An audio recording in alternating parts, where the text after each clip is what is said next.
Here we go. Our next guest is Lisa, 36, who runs a small fitness studio.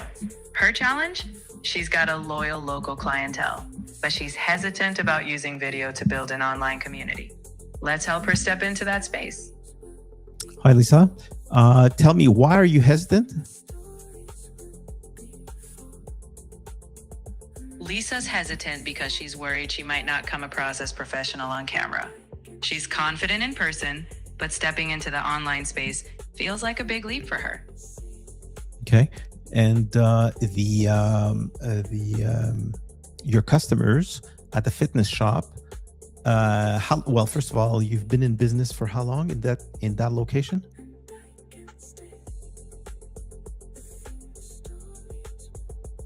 Lisa's been running her fitness studio for about 5 years.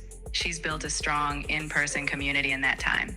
But her clients have started asking if she'll offer any online classes or content they can follow at home.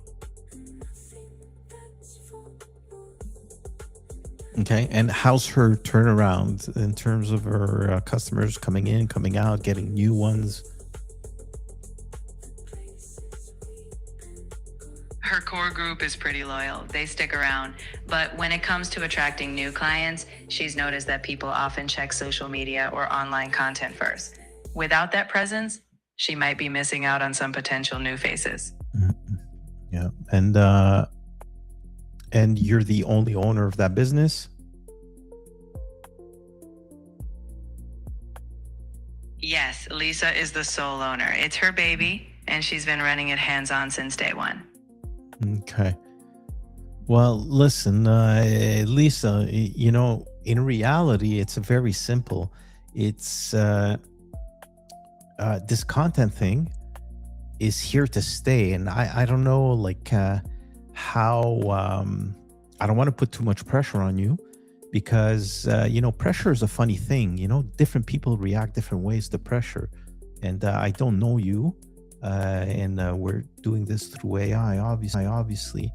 But if you're somebody that is really determined and you have clear objectives in your mind, and you're willing to grow your fitness studio, and you're willing to do what it takes, depending on how aggressive you're willing to be with yourself, there's a set of actions that you could have that could have a quick impact on getting new customers in and retaining the ones you have.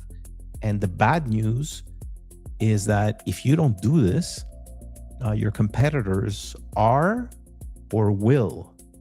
So you're kind of in a jam in the sense that if you don't do that, you're going to be in trouble if you're starting to hear rumbling about content and social media. So it's almost as if you have no choice.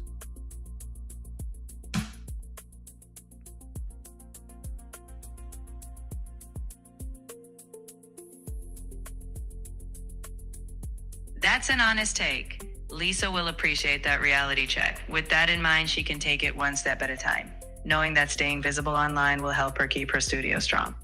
Yeah. So you said something at the beginning, and then, if you want us to explore that, we can. If not, then, it's a personal thing that you need to explore with yourself.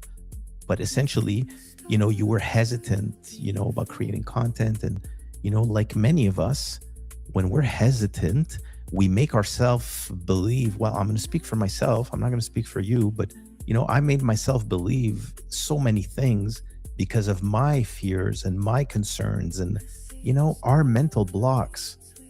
And what you have to do is you have to have an honest talk with yourself and see exactly what is the root of the problem.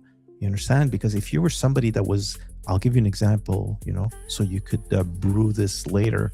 But if you were younger, let's say in your teens or in your 20s, and you were very shy, you wouldn't do public presentations in front of the school, and you weren't be able to sleep the night before you knew you had to go in front of the class, then those are telling signs that you might have the fear of public speaking, something that I had to deal with because of bad experiences where I embarrassed myself in public.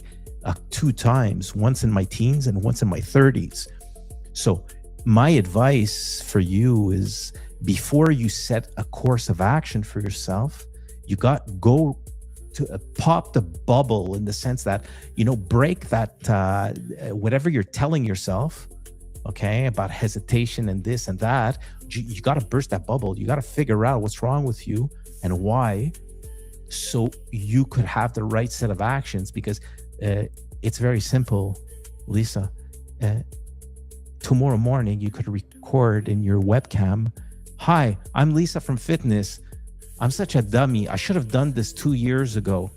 As a joke. You're not a dummy, of course. But what I'm saying is, you could record a message where you're friendly and you're on Facebook and you're just yourself, and you allow this shyness on camera to just be part of who you are, and really not care about how you're coming off, because you've boxed that, you've put it in a box, and you said to yourself, "Hey, I'm going to do enough repetitions. If it's going to be 20, 50 videos, then I'm going to worry about the little things that are stuck in my mind." Like, for me, like, whatever's bothering me in my communication delivery or whatever, you understand? So you need to plan this out. But the worst thing you could do is tell yourself a story, so you delay this talk that you're going to have with yourself in front of the mirror, because that will extend that period of time it's going to take until you muster the courage to go and record video for your fitness studio.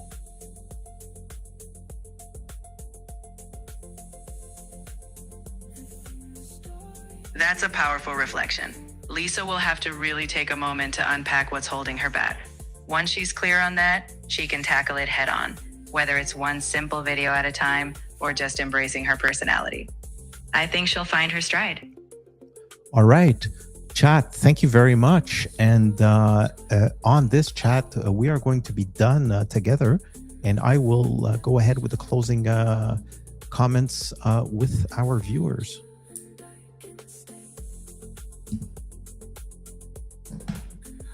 That sounds perfect. I'm glad we could work through these scenarios together. Take it away with your viewers, and I'll step back. Wishing you and Lisa all the best. Thank you. So here we go. We got somebody that, at the beginning of the call, she's hesitant, but it's unclear. And, we can't always dig and, push people unless when they open the door. When they open the door, they want that push, you understand? But in this case, I felt like, the person was too far away from being ready.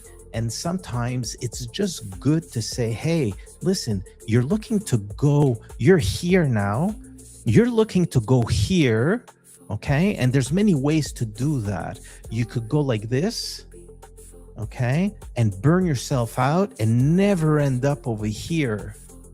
You understand? Or you could trick yourself into getting over here.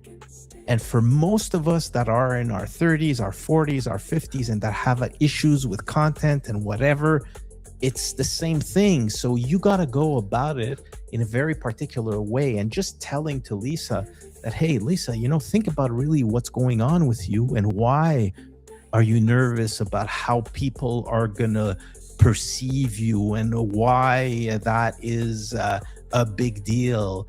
It's your survival. You remember at the business, we asked Lisa, this is important for you. You know what I mean? So, if your livelihood is important, who gives a damn about what people think about all that? And if you need that conviction or that reinforcement, go listen to Gary Vee. Gary Vee says that. Even my other content creators, all of them say that.